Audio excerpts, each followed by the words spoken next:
Hello and welcome back to Umineko. When last we left off, Beatrice and Ava Beatrice were both gearing up to do some magic. Now let's see how it goes for both of them.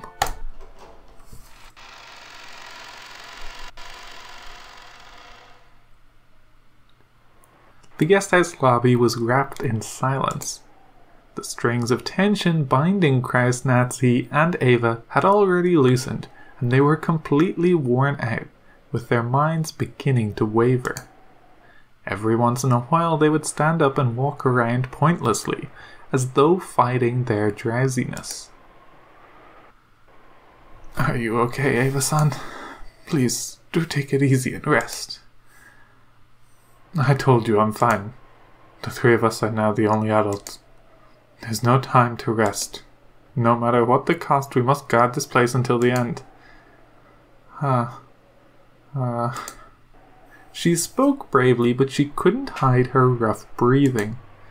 It seemed that the fever, which had been calmed with medicine for a short time, had returned. It was very obvious that Ava's health was not good. "Take it easy. At least close your eyes. If something happens that you need to be awake for, we will definitely wake you." "I'm telling you I'm fine. Leave me alone." It seemed she was already unwilling to budge. Kraus and Natsuhi realized that even if they talked to her anymore when she was like this, it wouldn't reach her ears. So without saying anything more, they decided to let her be. To Ava right now, even having an argument like that would be burdensome. It would probably be better for her body if she just sat there with her mouth closed. In truth, Ava was just a step away from being beaten down by drowsiness. Perhaps she shot back at them with a temper because she was trying to rouse herself and throw off her sleepiness. The clock would be pointing to 6 in the afternoon very soon. She'd had several snacks to distract herself from her drowsiness, so she didn't feel hungry. But now her lack of sleep made it feel like it was 6 in the morning, not the afternoon. Even supposing that the boat came at precisely 9 in the morning tomorrow, they still had more than 12 full hours to go. It was an overwhelmingly long stretch of time. Long, painful, hot. Even the sound of the clock torments my body now. In times like this, when that person puts his hand on my forehead, the fever fades at once. But that person no longer exists. As Ava's mind grew foggy, she was once again gripped by a deep sadness. She had already cried herself dry. Even so, the sadness of losing her beloved husband had not been exhausted. I was wrong. What do you mean? The new witch and Ava were fundamentally the same being. If Ava talked to her, she would always respond. I thought that if I could gain the position of the Ashurmia family head, that alone would be enough. But then, as soon as I saw that mountain of gold, my greed grew. I was struck by a desire to have that mountain all to myself. That's nothing to be ashamed of. After all, it's your natural right as the Ashurmia family head. How could you give up even a bit of it to anyone else? I was gripped by that temptation, which is why you were born. While you were a young girl version of me, at the same time you are also my self-centered evil heart. Because of my foolish greed, sprouted by that mountain of gold, the shell of the egg that is my heart cracked, and you were born into this world. I am responsible for your birth. In that case, when I killed Rosa and Maria, and then Rudolph, Kiria, and Hideyoshi, you were responsible for that too.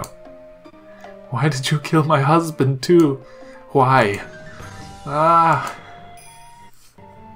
didn't want to kill Hideyoshi. He was just so annoying and persistent. And that's your fault. It's your fault for choosing a husband like that. A child like you cannot understand what made that man so wonderful. Oh, dear. What the heck?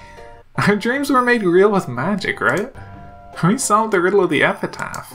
And then we found the gold and got the head's ring.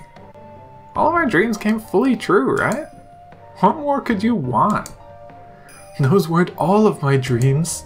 What about living a wonderful life with that person and giving George an excellent life?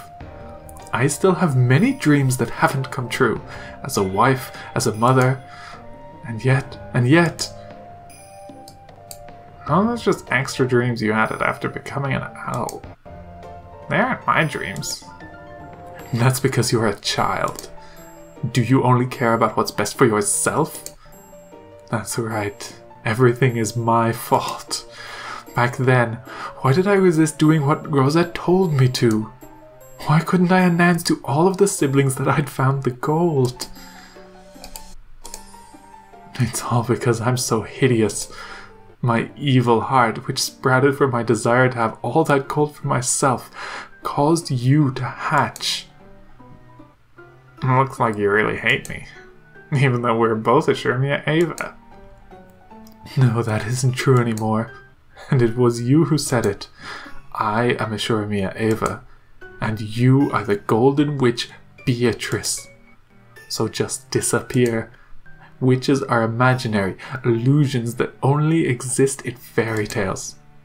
Things like you should just disappear. Never appear in front of me again.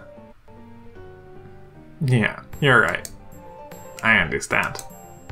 I'll disappear from in front of you.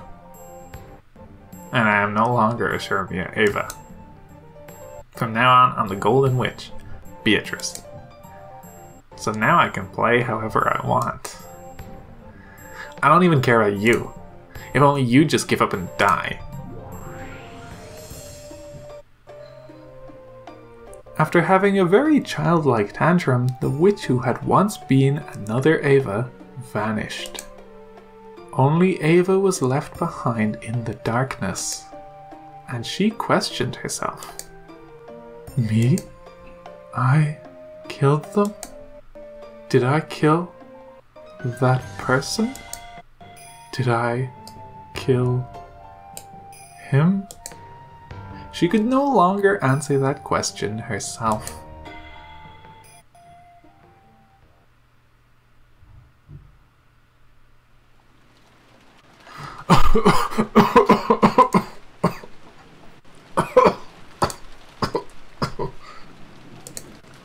It seemed that, half asleep, she had gotten some saliva caught in her windpipe just as she was dozing off.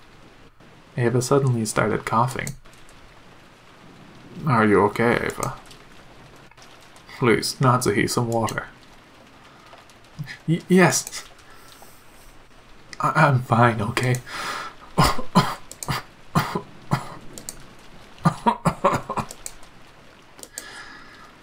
I just choked a bit. Ava pushed away Natsuhi's hand as she tried to rub her back and unsteadily rose to her feet. I'm going to go wash my face. Sorry, I fell asleep. When I get back, I'll make some more coffee.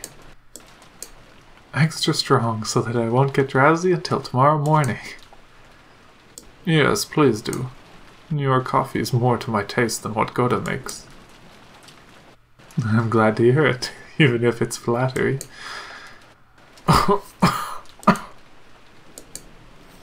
I'll be back soon. Ava exited the lobby, heading for the bathroom. Kraus and Natsuhi watched over her frail back. So, you sometimes do show concern for Ava-san. even though you've always been so much at odds with her. Isn't this how an older brother is supposed to be?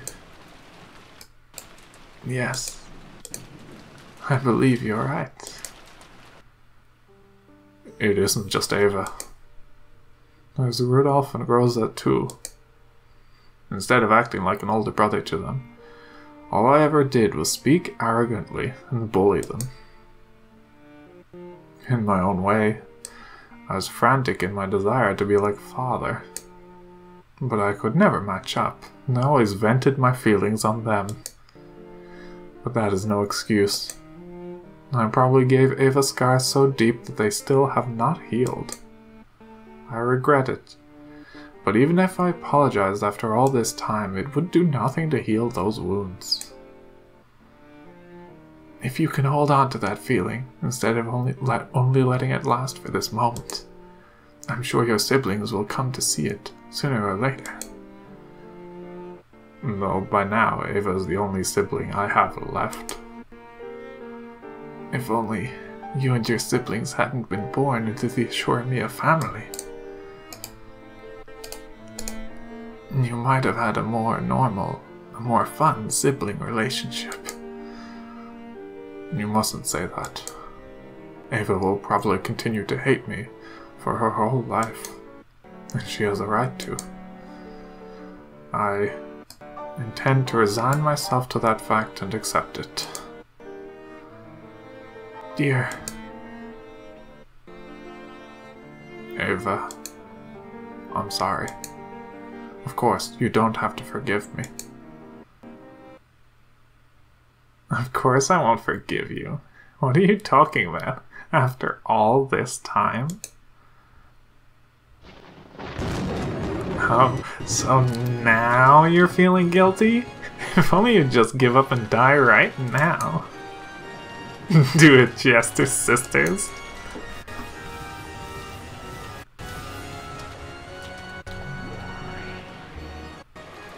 "45 firing permission received. Reconfirming firing arc, correcting for weather discrepancies. Data link to 410. 410 data received, firing permission confirmed." Firing. Together, the sisters released the magical bowstring they had readied. A beautiful tail trailed behind the gold arrow, and it drew a lovely curve as it flew. It was just like a gold snake.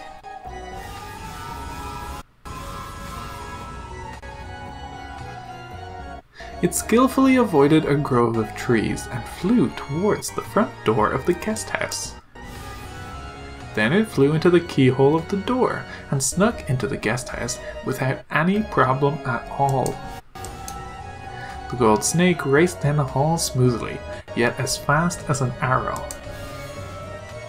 Right before it was the door to the lobby.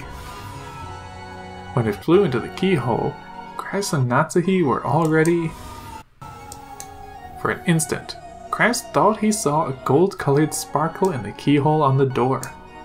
However, at the same time as he strained his eyes to look to see what it was, that sparkle bent like a whip and attacked, wrapping itself around Kraus's neck.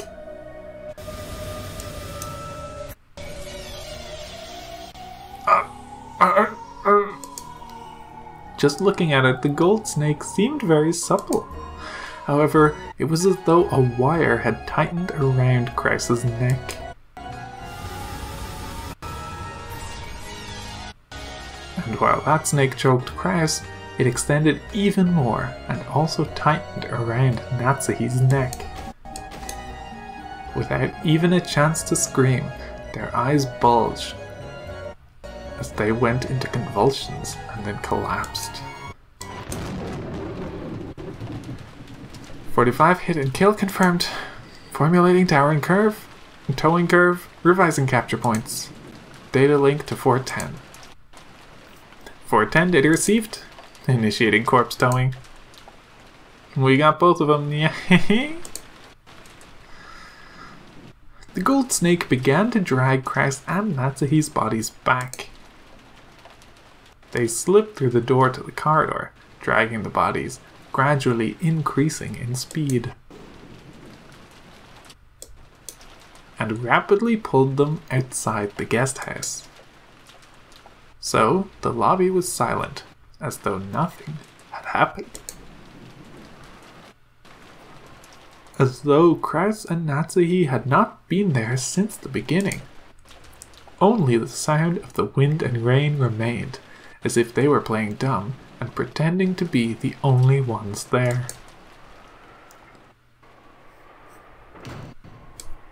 Sorry, I'm fine now. I'll go and make some coffee. Eva returned from the bathroom, but no one was in the lobby. Even though they had supposedly been in that sofa until the moment she had choked and gone to the bathroom, they were gone, as if they'd been an illusion from the very beginning. How careless of them. Where did those two go off to together? Eva put her hand on the sofa as though acting out a scene from a detective novel. She felt a warmth that meant they'd been sitting there until a short while ago. Maybe they went to do the rounds or something.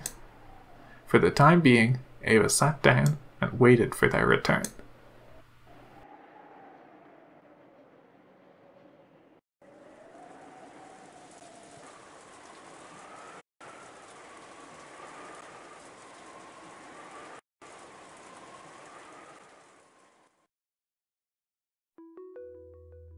Beato and George could be seen in the parlor of the mansion. George was kneeling near Shannon's body as though praying. His face was serious, and there was even sweat on his forehead. However, Beato was the same. Now that she had handed her name over, most of her previous power had been lost. Of course, she still had more than enough power to be called a witch, but compared to the past, it was a very faint thing. Good. Don't talk to her. Don't touch her with your hand. Call to her with the voice of your heart, and seek her with the hand of your heart. Only your strong feelings can make my magic reach Shannon's lost soul. George kept praying earnestly and silently. He kept frantically yelling inside his heart, trying to call back the soul of the person he loved. He strongly envisioned his soul leaving his body and searching for her as she wandered through the land of the dead. Beato turned that strong force into magical power that supplemented her own magic. This was magic that, in the past, she could have performed easily without anyone's help. But now, if she didn't rely on someone's assistance, she wouldn't be able to finish the chant, much less succeed.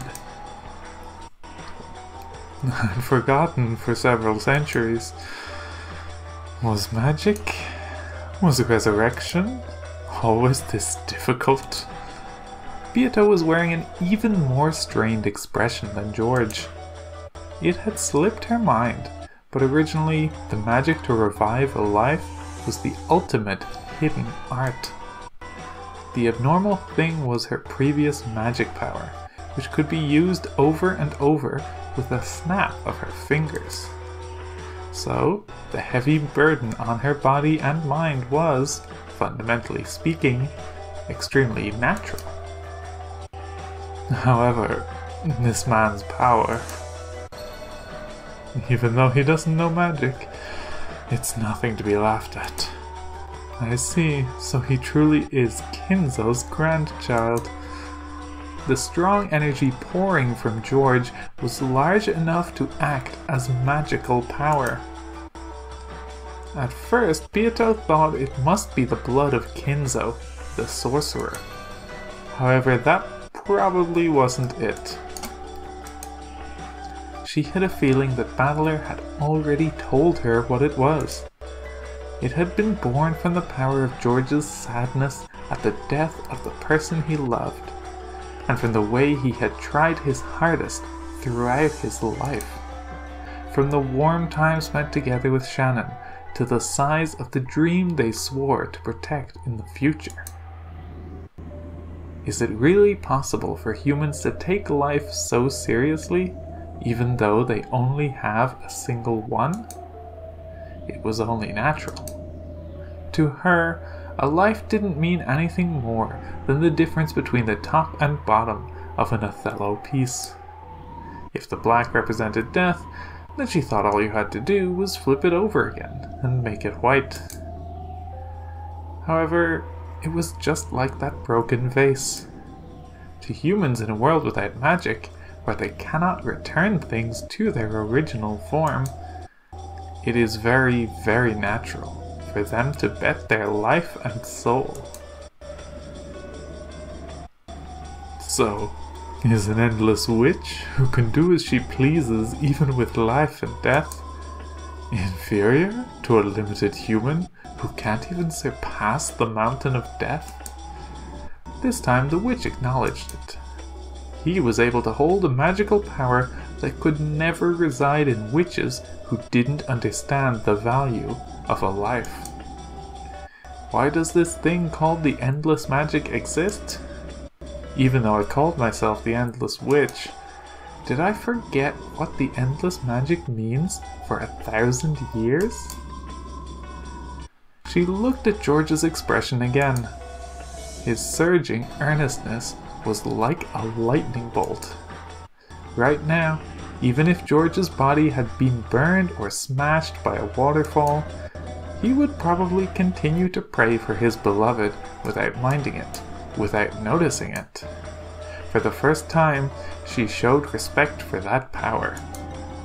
So in that instant, all magical resistance was lost, and the enormous power of George's feelings turned into magic energy in its complete form. The vase was very beautiful, rich with history and value. Even as young as I was, it still forced me to take a deep breath when I witnessed its beauty. But that just made me want to touch it. But the vase easily fell and smashed into pieces, like a bubble that had been popped. It felt as though the time it possessed a form had just been an illusion. Lives are just that fragile, just that easily lost. I realized that my foolish curiosity had led to something that couldn't be undone.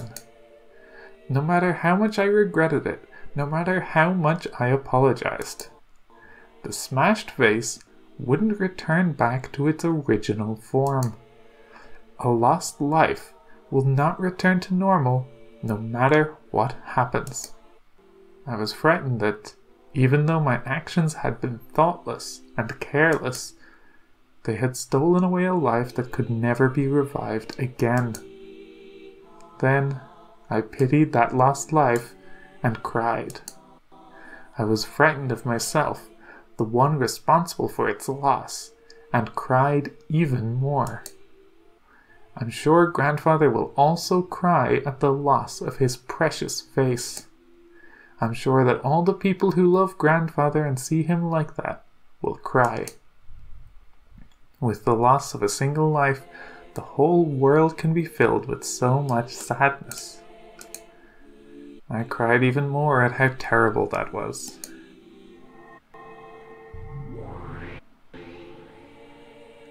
Beatrice appeared and spoke.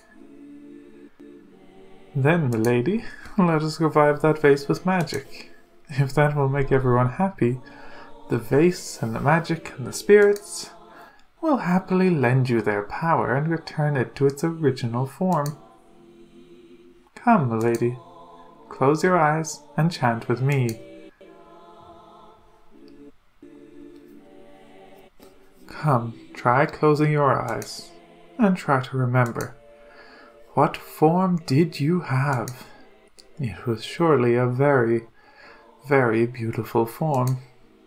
Please, show me that form one more time.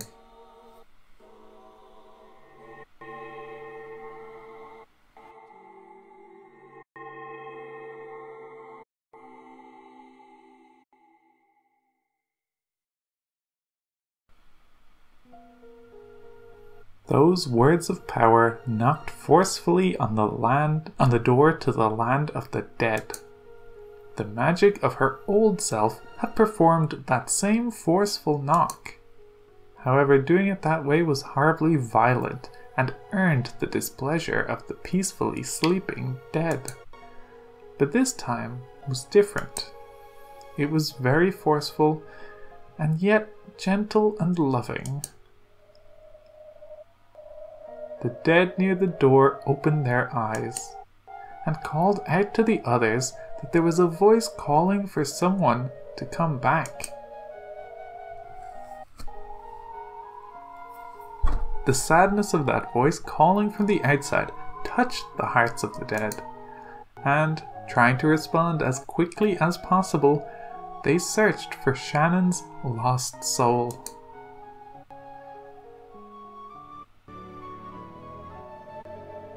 And then they found it. They found the casket in which Shannon was peacefully sleeping. It truly was Shannon's soul, sleeping in the land of the dead. Inside the casket, that was covered with rose flowers frozen with frost, she was sleeping in peace. The dead silently lifted that casket up. While at a glance it looked like a funeral march, it had the complete opposite meaning. It was solemn, but filled with joy. The long-forgotten dead were made to remember that they were loved after their deaths, and they were all given a warm sense of peace. Then, as though guided by a warm light from the heavens, Shannon's body floated up out of the casket. The dead watched her go. They squinted at that warm light, offering their respect to this unknown member of the living, who had not lost his love for a person, even after their death.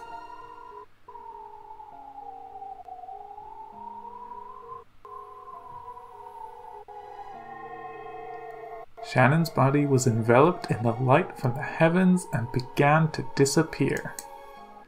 In the jet-black darkness of the land of the dead, the faint flickering of gold butterflies could be seen. It reminded them of the gentle stars in the night sky, which they had long forgotten.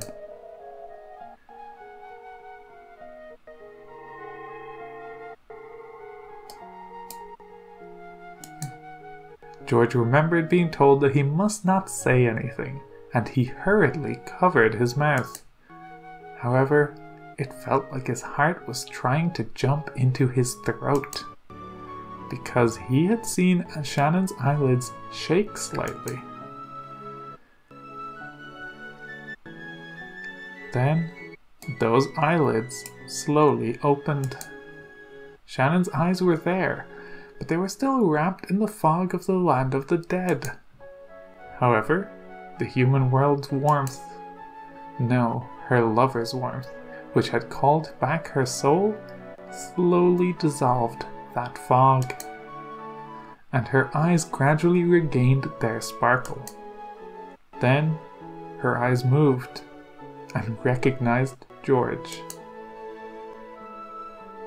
George-san. As her lips shook weakly, Shannon definitely said that. The words were very faint, so much so that they normally wouldn't have reached his ears. However, George clearly heard them. He heard the person he cared for, his fiancée, the one he loved most, and who should have been dead, call his name once again. Shannon, Shannon, do you know who I am? George-san, is this a dream? No, this isn't a dream. Come on, see here. Even if I pinch you, you won't wake up. As George said that, he softly pinched Shannon's cheek. It was how George had always responded in the past when Shannon had been surprised by something and had asked if she was dreaming. When Shannon felt the warm touch of George's finger on her cheek, and when George realized that the warmth of the living had already returned to his beloved person's cheek, they both cried. What words should a pair of lovers separated by death celebrate with when they are reunited? The words of the human world are not enough. In short, they had no need of the words of this world. George simply hugged Shannon, who was sitting up, without talking. Shannon's strength was still feeble, and putting her arms around George's back took all she had. So George hugged her tightly to make up for that. To stop each other from going once more to a place the other's hand couldn't reach, they hugged each other so tightly, and yet so gently. As Shannon's fingers curled around George's back, on her ring finger, the engagement ring George had given her definitely shone. That strong glint certainly wasn't just the sparkle of diamond. There definitely was a magical power that only the two lovers could possibly feel. It was because that strong light existed that they had been able to find her casket in the land of the dead. Beato understood. That ring, no. The feelings of the pair, embodied in that ring, were a miracle made real. In that moment, George definitely used magic. Beato had done nothing more than help him along. That magic had a power that could only reside in those who knew of the importance of life, who knew what it meant to try with all one's might. It was the power of a miracle, one that the Endless Witch couldn't possibly know of. A miracle that only the power of the finite could give rise to. By now, she had no choice but to accept it. She had to accept that true magic, true magical power, exists in the place furthest away from she who called herself a great witch. Beatrice-sama. She brought you back to life. Thank you, Beatrice. No, I did nothing.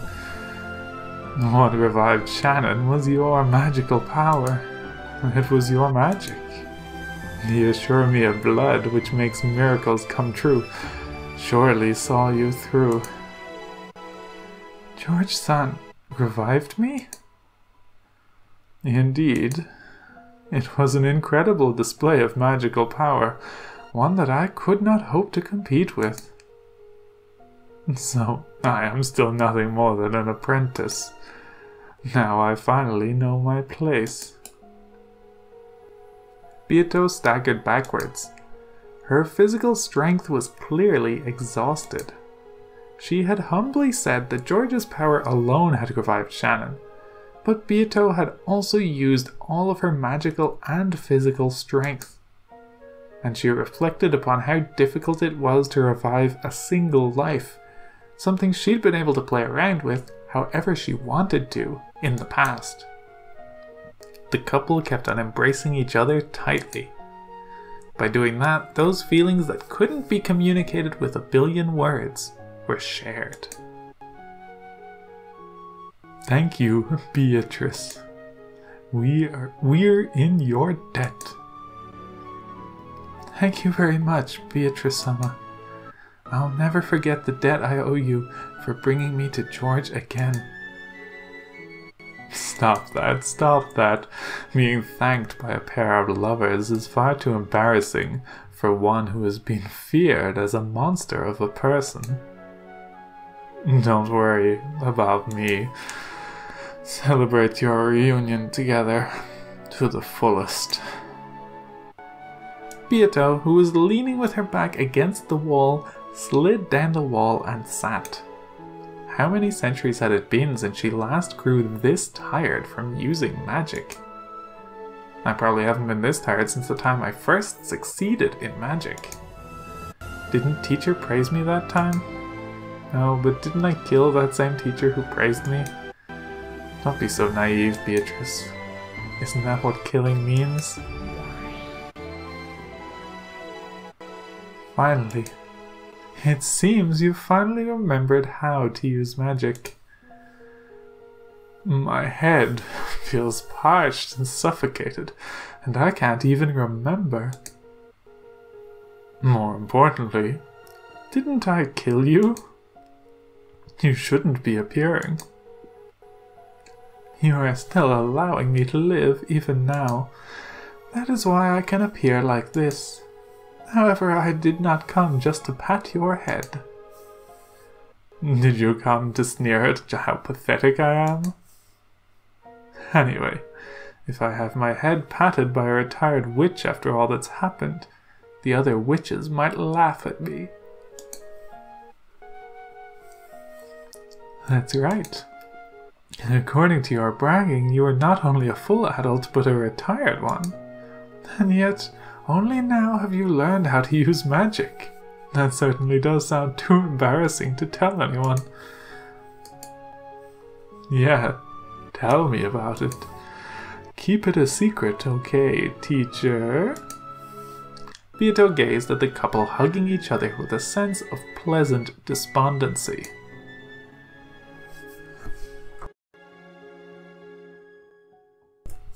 Love, is it? I'm no match. 45, data received. Firing preparations concluded. Ammo type selected and loaded.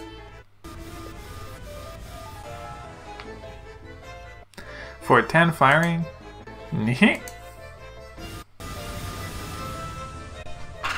The gold snake arrow, fired by the Chiestis, weaved its way through the bushes in the rose garden, weaved its way through the hedges, and climbed the stone steps towards the mansion's entrance, aiming for the keyhole. It weaved through the corridors and flew into the keyhole on the door to the parlor. Ah! It happened in an instant. One could hardly blame Beato, who was completely worn out, for not noticing it beforehand.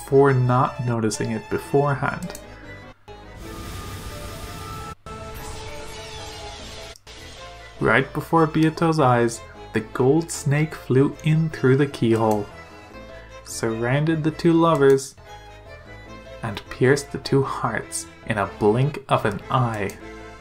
Furthermore, the gold snake faithfully pierced a hole through Shannon's chest once more. The two hearts were pierced by that gold snake. No, by that gold sewing thread of the new brutal witch's furniture. And it had happened in an instant, mocking the amount of effort it had taken to revive Shannon.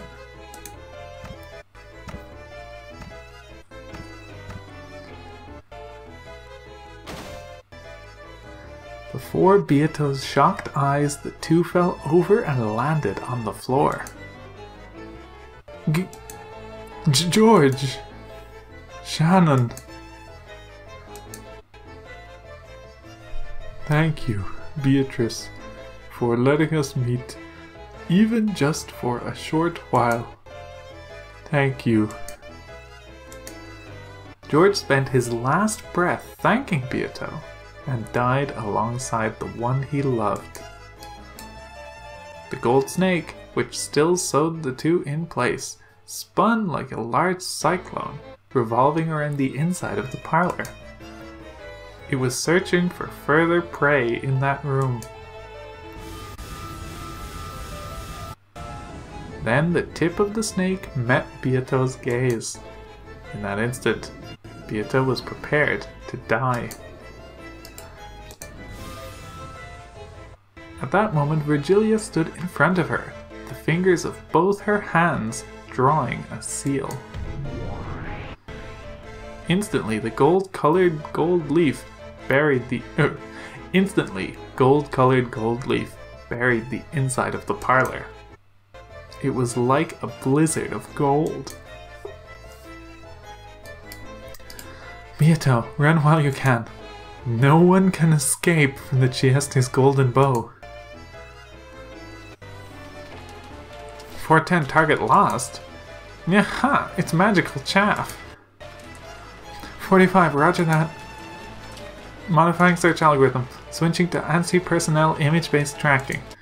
Target lock reacquired. Data link to 410. 410 data received. Too slow, predecessor-sama. Coming, coming, coming.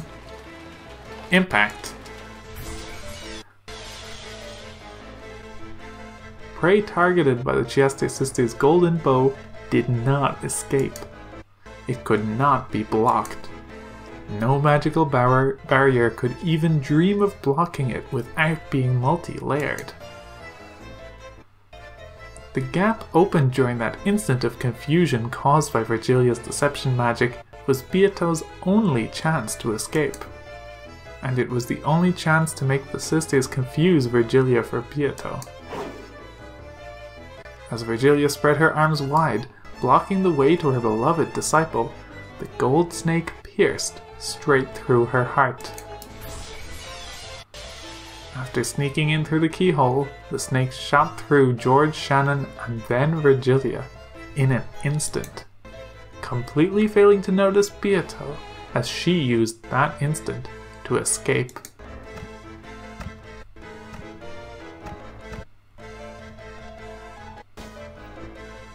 As soon as Virgilia saw that Beato had gone away, she died.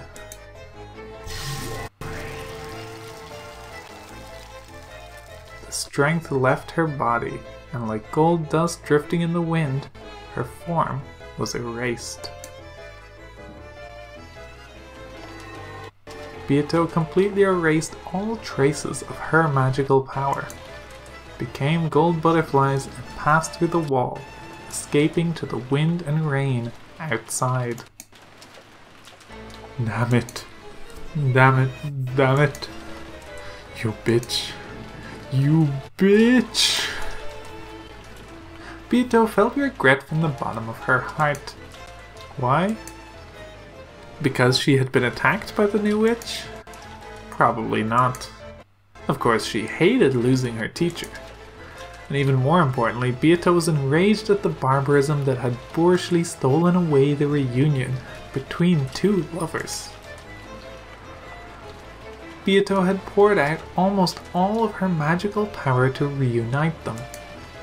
Even though the result had been a miracle, the time it took to steal that away had been so ridiculously short. Beato trembled at the barbarous cruelty that had brought about such an abrupt end. Besides, this was the true form of the acts she herself had committed up until that point. So just as strongly as Beato hated the new witch, she also looked at her previous self with disgust.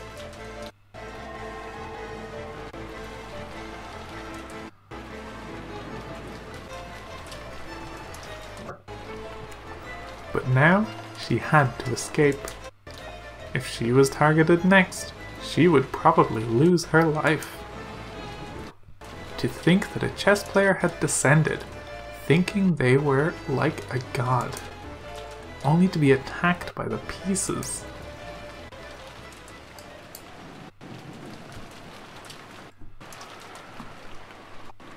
"45 impact confirmed, target scattered. Without a doubt, we crushed the predecessor-sama. Looks like our pile of kill medals is gonna get bigger again, yeah? Yeah? What was that about loving couples? You get to enjoy tearing the two apart by death, reuniting them, and tearing them apart again, right? And along with that, I get to say goodbye to that damn fussy old hag. Renove, you don't have any complaints, right? I do not. Beatrice-sama. And that person interfered with the ceremony of the witch's epitaph, you see? She revived a sacrifice from the first twilight without permission, obstructing my ceremony. She's got no right at all to complain.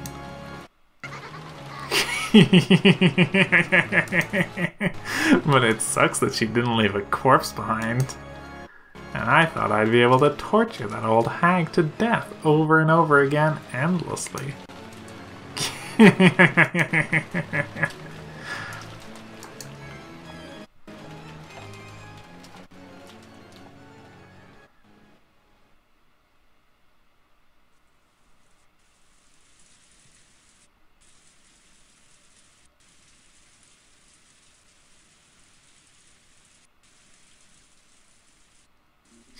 George did? No, I didn't see him. When did he come down? When do you say? What hour is that again? I think it was probably around 4 or 5? At the very least, it was more than an hour ago. We got sleepy and probably dozed off after that. But I think it's probably like Jessica says, about 1 or 2 hours ago. I also remember something from around that time. I was asked if I wanted more coffee. Something hard to believe had happened. Apparently, when Aunt Ava had left for a second to wash her hands, Uncle Kraus and Aunt Natsuhi had disappeared. There's no way they went hiding somewhere. Of course, the doors and windows had all been rigorously checked, and all were locked from the inside. Not one of them was broken. And that wasn't just true for the first floor, the second floor was the same. Again, all the doors and windows had locks built in a way that made it impossible to lock them from the outside. In other words, there was no way that Uncle Kraus and Aunt Natsuhi had gone outside. And yet, they couldn't be found. Furthermore, they weren't the only ones who had disappeared. So had George Anarchy, of all people. George Anarchy had left saying he was going to get more coffee. And had gone downstairs more than an hour earlier. We'd assumed that he was having a conversation with Aunt Ava and the rest. But Aunt Ava, who had been in the lobby the whole time, said that no one had come down. Since all the doors and windows were locked from the inside, it was unthinkable that they had gone outside. However, 3 humans had evaporated from this barricaded guest house, which had become a perfect closed group. In a situation like this, we couldn't imagine this was because they were playing hide and seek and trying to scare us with a prank. It was probably reasonable to assume that they'd been caught up in this crime. When Aunt Ava had learned that her only son was missing, she had gone half insane, running from room to room and yelling his name. And Jessica, who had suddenly lost both of her parents, had chased after her. Cries of "George, George" and "Mom, Dad" had continued to echo through the guest house for some time. I think George said something about wanting to see Shannon's dead face. It would be reasonable to assume that he snuck out of the guest house and went to the mansion. But I didn't have a clue about Uncle Kraus and Aunt Natsuhi. Did they see him leave and then go to the mansion to search for him? Without even telling Aunt Ava? At this rate, it's only a matter of time before we start planning to leave the guest house and go search for them. When that time comes, I'll agree. We'd thought staying holed up in the guest house would be safe, which is why our big happy group of 12 people locked themselves up here this morning. And yet, now there's only 4 of us left. That means staying here is no guarantee of safety. However, there's one thing we can't afford to forget. All the doors and windows were locked from the inside. This is a closed room. How did they manage to vanish from this place?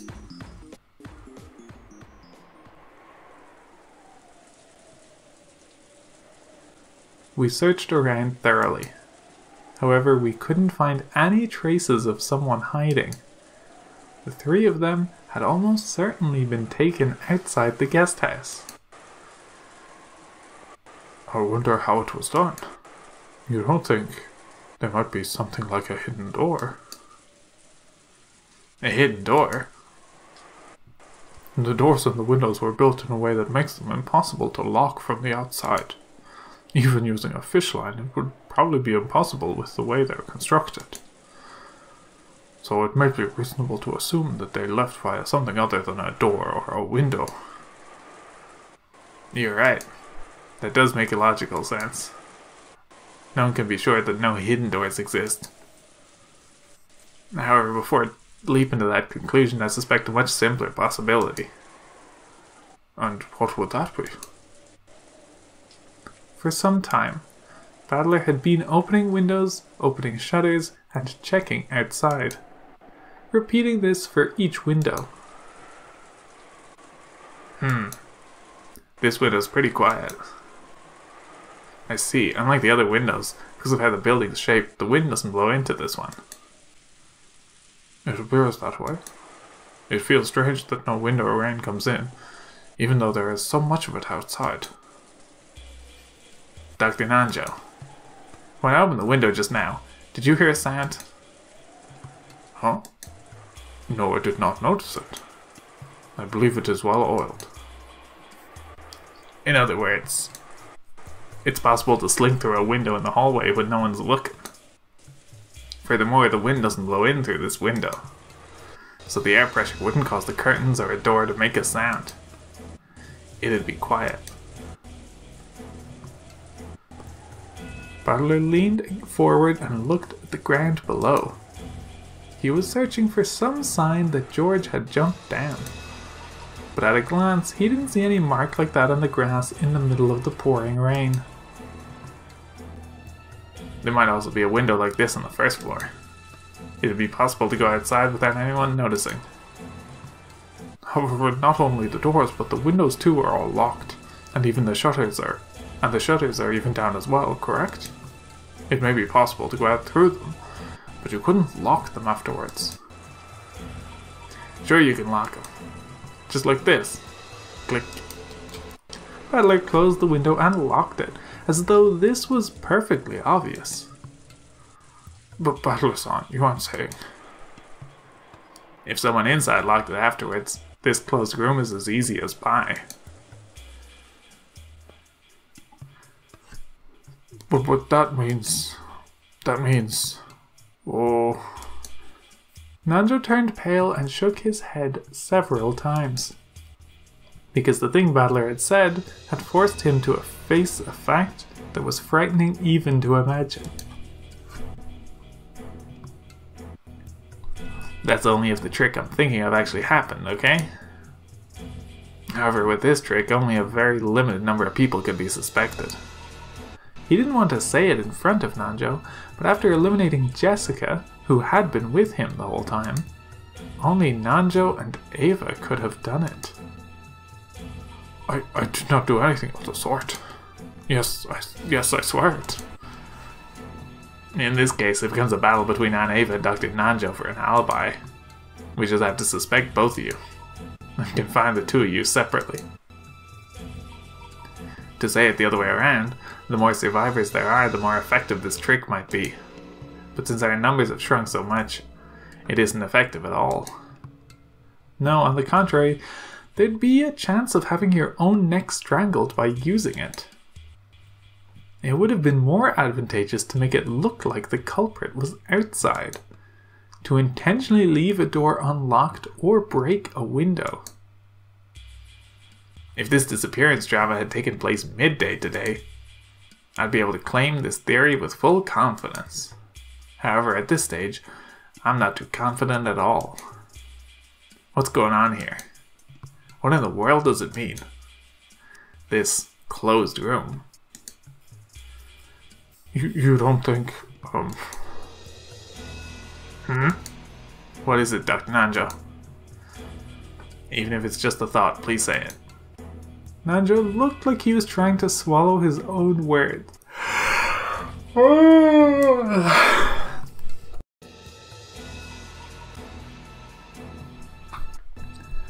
Nanjo looked like he was trying to swallow his words, even though he'd thought of something, so I urged him on.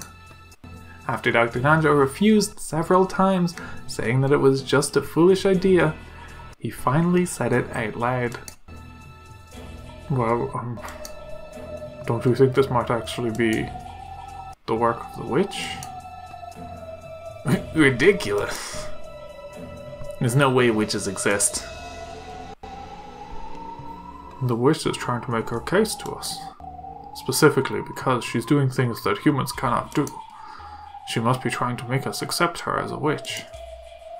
To me, this disappearance from the closed room of the entire guest house feels like that kind of message from the witch. It's something I must not think of. Surely, it cannot mean anything. Oh, I am frightened. As Dr. Nanjo shook with fear, it looked like he was trying to erase the fearsome thoughts that he kept imagining, one after the other.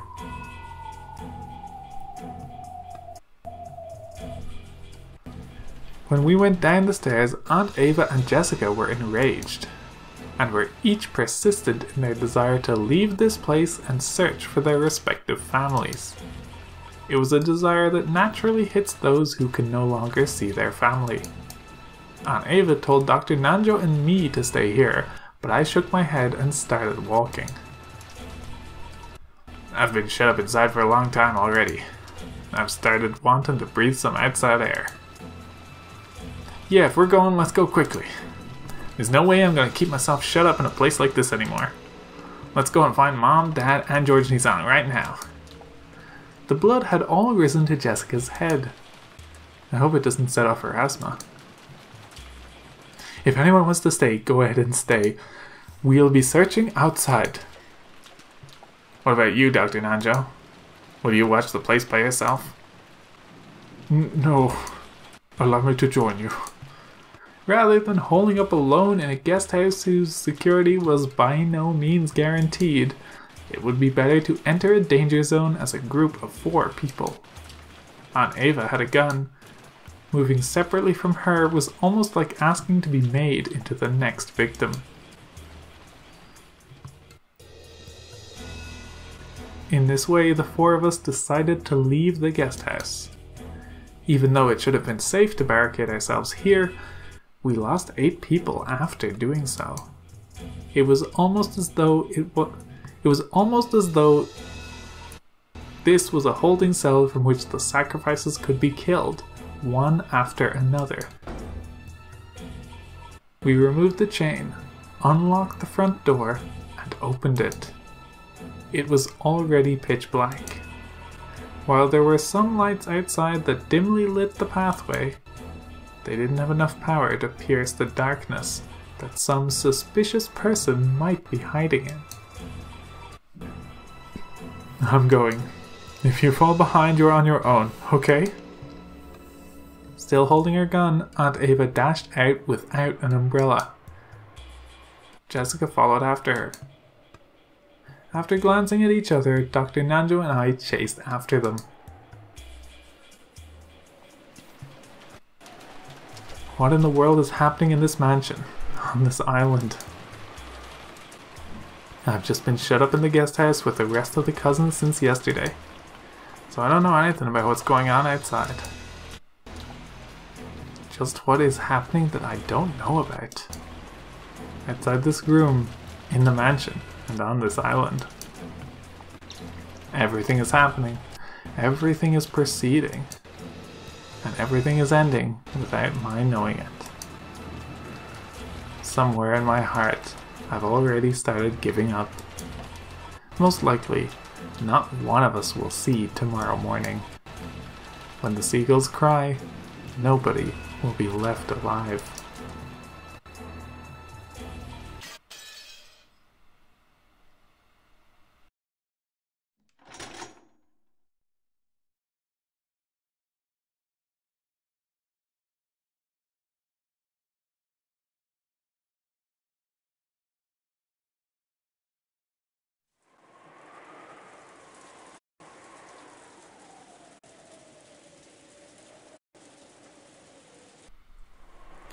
Dad, Mom, who would do something like this?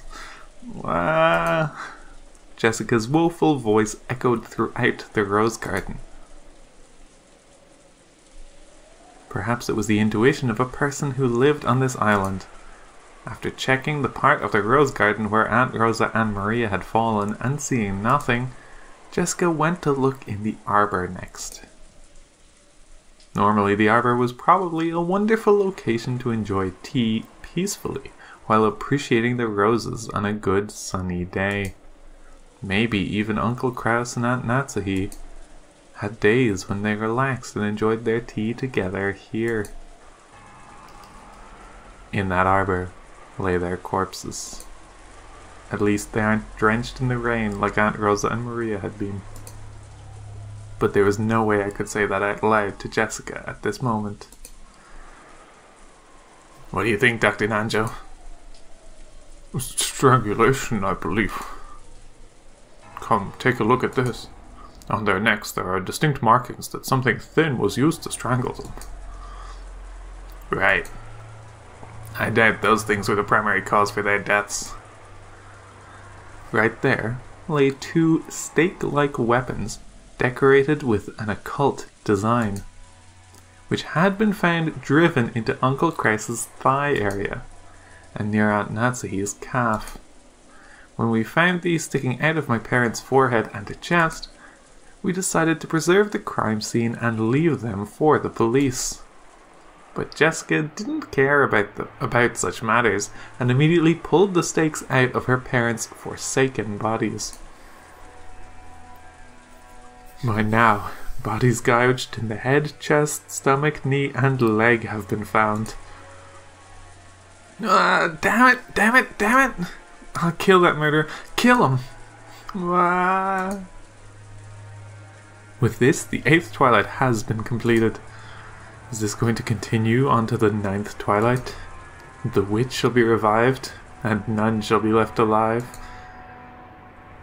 Bring it on.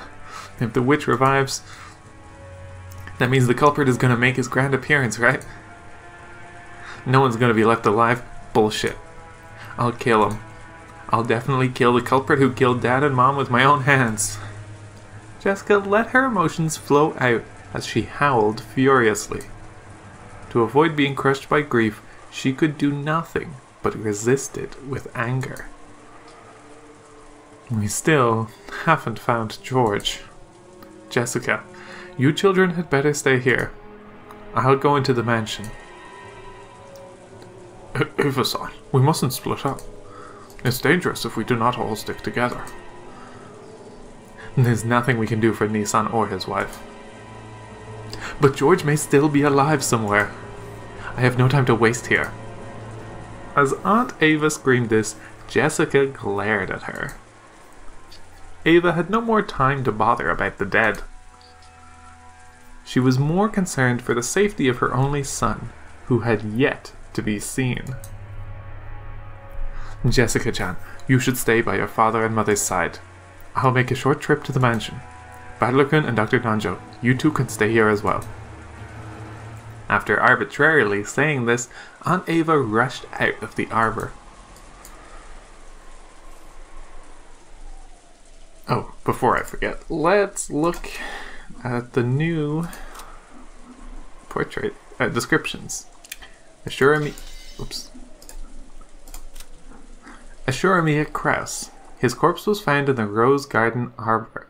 The cause of his death is assumed to be strangling with a rope-like object. A stake-shaped weapon was found sticking out of his thigh. If only there wasn't that stupid epitaph, I wouldn't have needed a stake. What a pain. And then for Natsuhi, why do I even have to follow the epitaph in the first place? Is this some kind of game? I called out to stop her, but there was no way she would listen. However, being alone in this situation meant nothing short of death. If we silently watched her leave, it would be the same as letting her die. Since Aunt Ava was unwilling to stop, we had no choice but to follow her.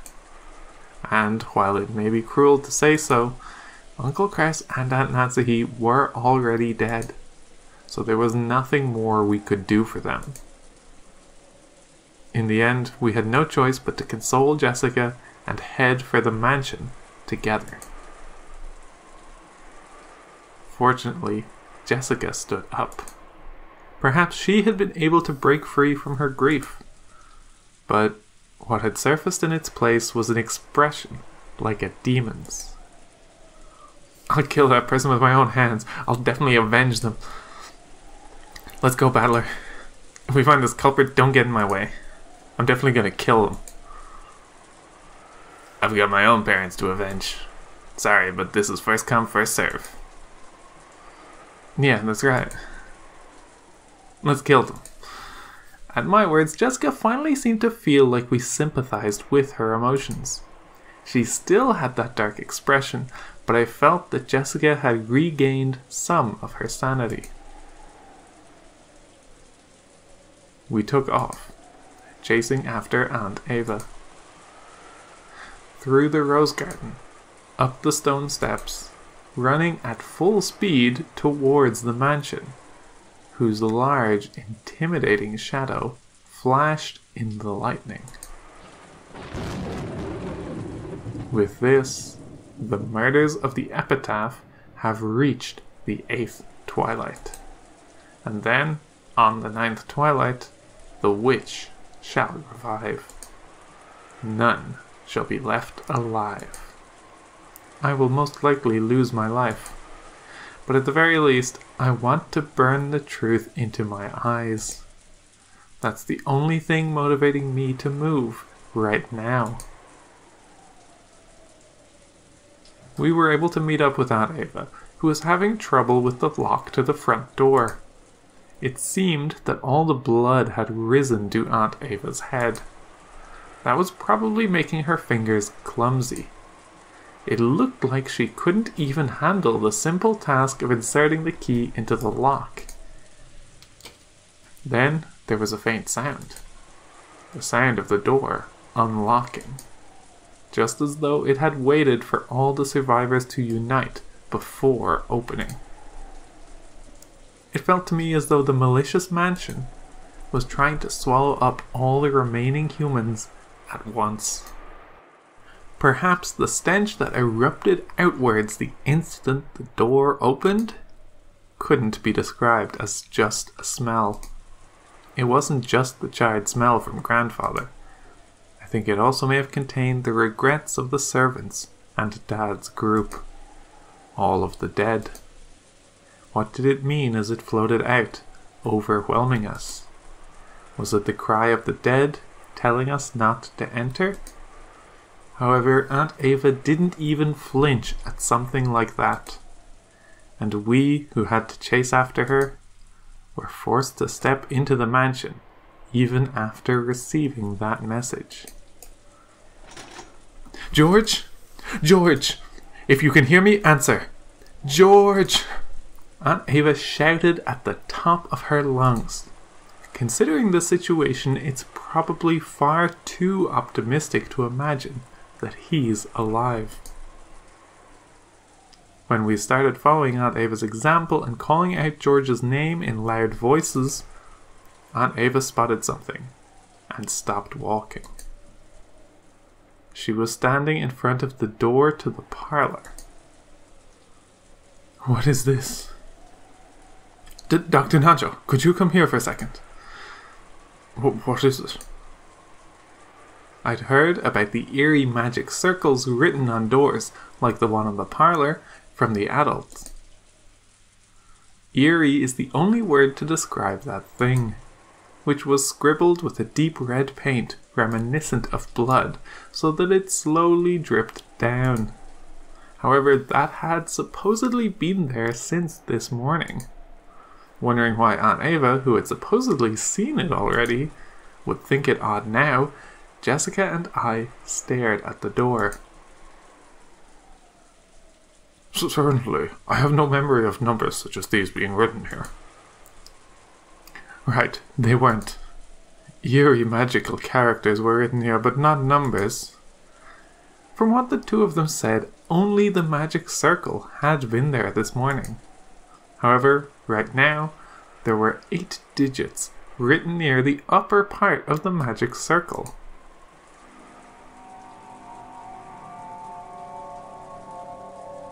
Zero 7151129. I didn't know what it meant, but I didn't even want to imagine what someone had been thinking when they wrote it. It was drawn with the same paint as the magic circle, but it had clearly been written very recently. The way it had dried and the condition of the color was completely different from the magic circle paint. Hey, I'm sure it just has some magical meaning. No point wasting time thinking about it. Jessica intentionally spat those words out in an attempt to push aside the eerie feel it gave off. It could be a magic square. The idea that a ward against magic can reside in a certain sort of number play.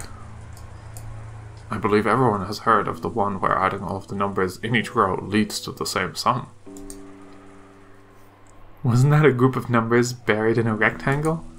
This is just a single row. I don't have a clue what it could mean. What Jessica Chan said is probably correct. There isn't any point in us wasting time thinking about it. Even though she said that, she probably suspected that it actually meant something. Aunt Ava was deftly writing that number down on an old receipt or something with a short ballpoint pen. Unless it had some obvious pattern, it'd probably be tough to memorize a code made up of an 8-digit number. Could this be a date? Or something? A date? What are you talking about? Well, it's probably a coincidence, but my birthday is July 15th.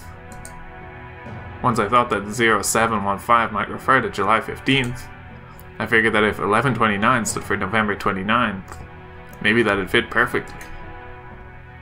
Why would your birthday be written in a place like this? And what's up with November 29th? That's what I want to know. Still, it's probably just a coincidence. When I thought about it, it started to feel a little creepy. What if someone's birthday was November 29th? That's not the birthday of anyone else in my family. Not Dad or Kirie-san or Anji. And of course it isn't my mom's either. Nothing comes to mind. I don't believe it's Kinzo-san's or Genji-san's birthday. It isn't from my family either. And it isn't Rosa's or Maria-chan's. It can't be anyone in my family.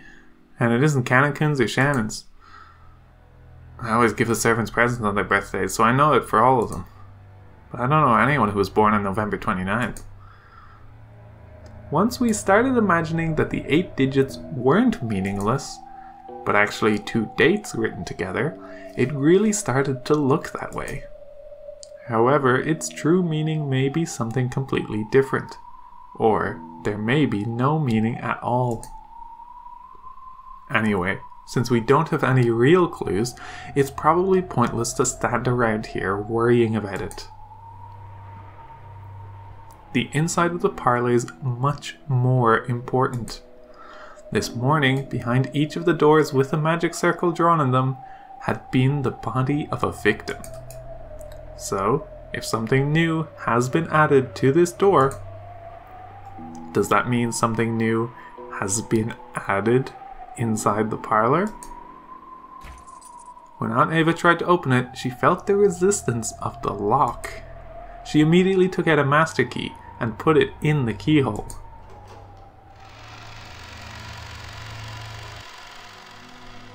As soon as she opened the door, Aunt Ava let out a high-pitched scream and ran inside. That alone was enough to tell us what had happened inside the room. Dr. Nanjo and I looked at each other, and I shook my head slightly as we entered the parlor. George! George! Hang in there! George! Dr. Nanjo, quickly! George Aniki lay there crumpled alongside Shannon-chan's corpse. His chest was stained bright red. And judging by his still opened eyes, I'd hate to say it to Aunt Ava, but I couldn't pick up any signs of life. After moving to take George's pulse, Dr. Nanjo shook his head, wordlessly reporting that George was dead. Brushing him aside, Aunt Ava once again crouched beside George Aniki and started crying at the top of her lungs. With Aniki's death, one thing is certain. The murders hadn't ended on the 8th twilight. The epitaph was being carried out in its complete form, including the 9th twilight, and none shall be left alive. I was really starting to lose track of things. For some reason, Aunt Ava's half-crazed cries actually made me cool down.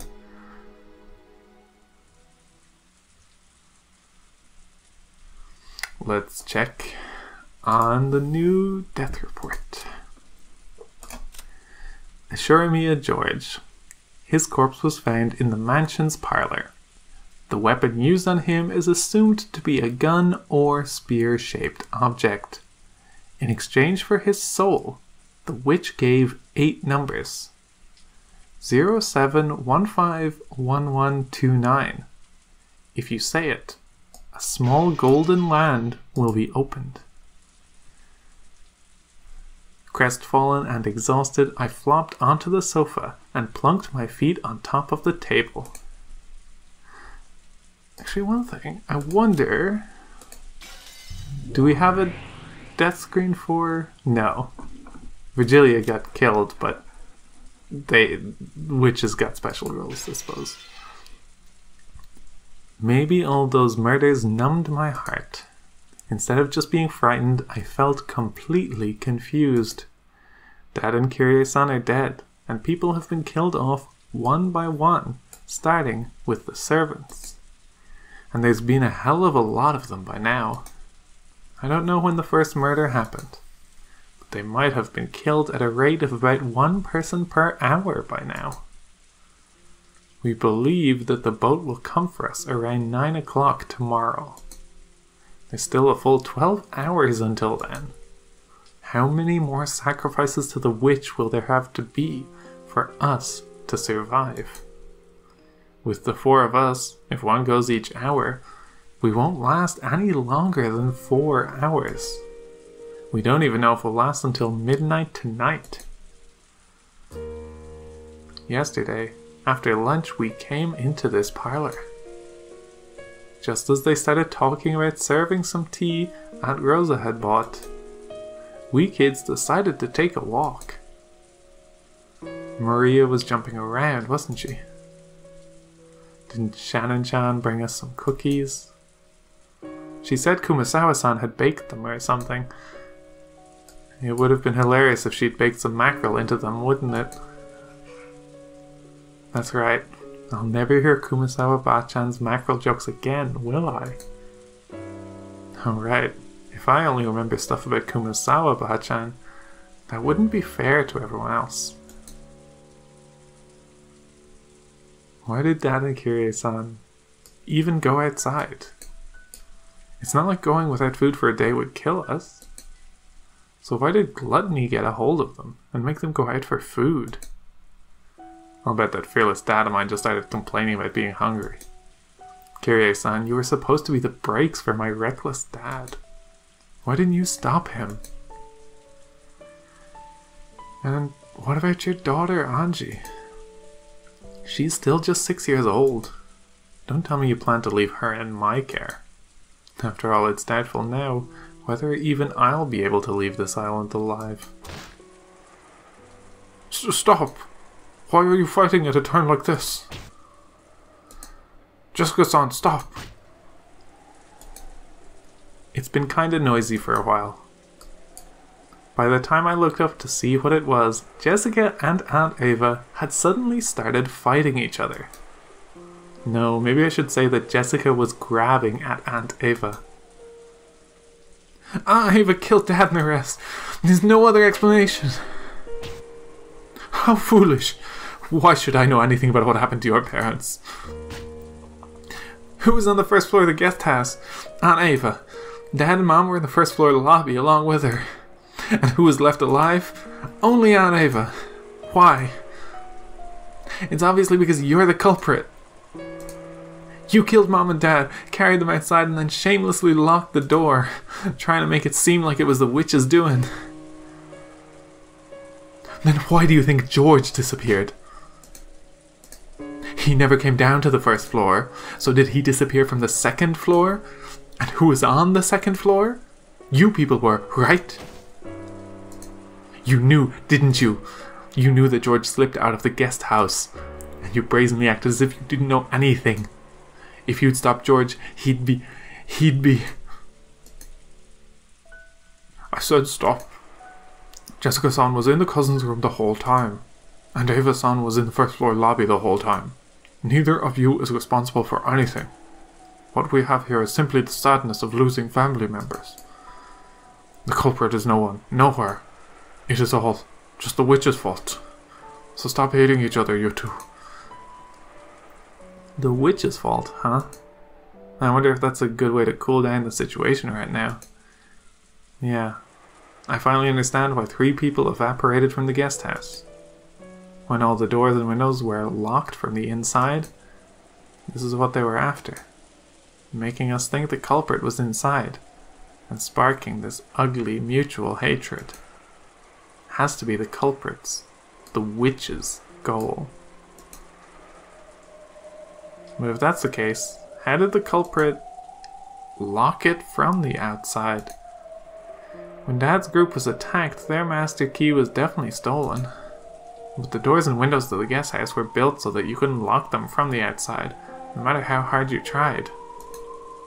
So that master key should have had nothing to do with the guest house closed room. Jessica and Aunt Ava were turning their sadness at losing their blood relatives into anger at the person in front of them. Dr. Nanjo was trying to step between them.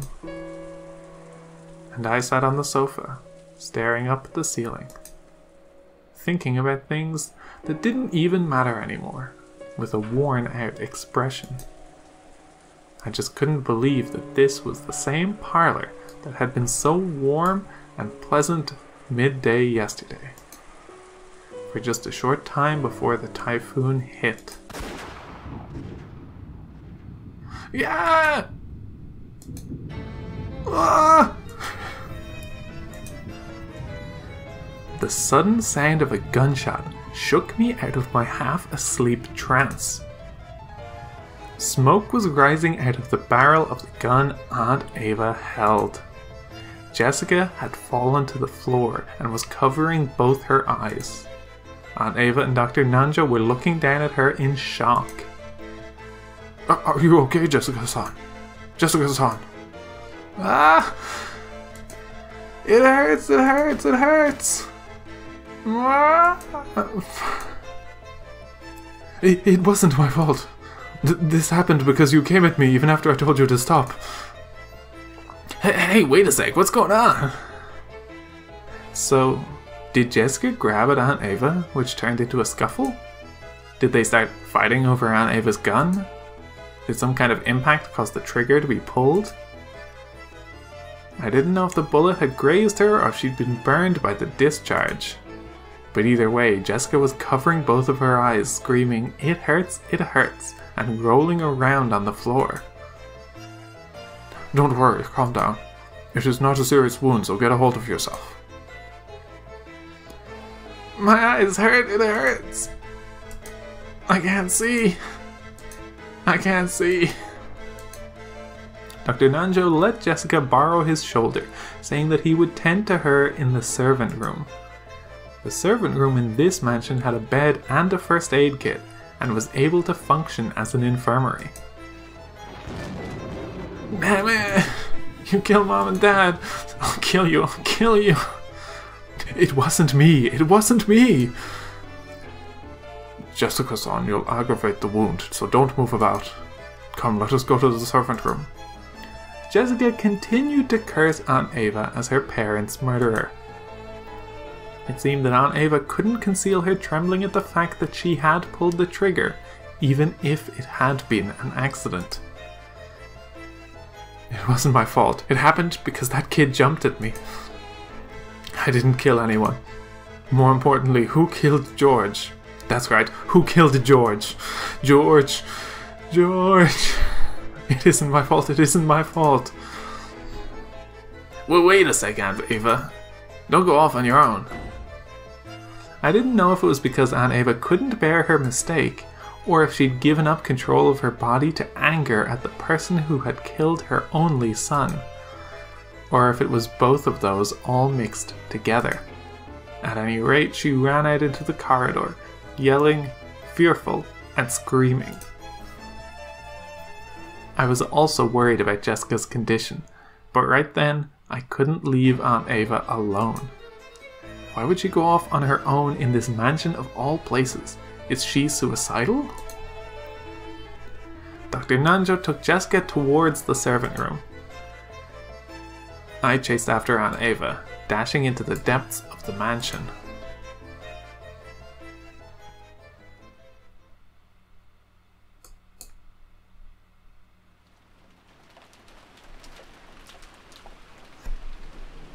And not a hard break, but I think we will leave it there and continue with this next time. We're getting pretty close to the end of this episode, if I remember right. So, thank you for watching. See you next time.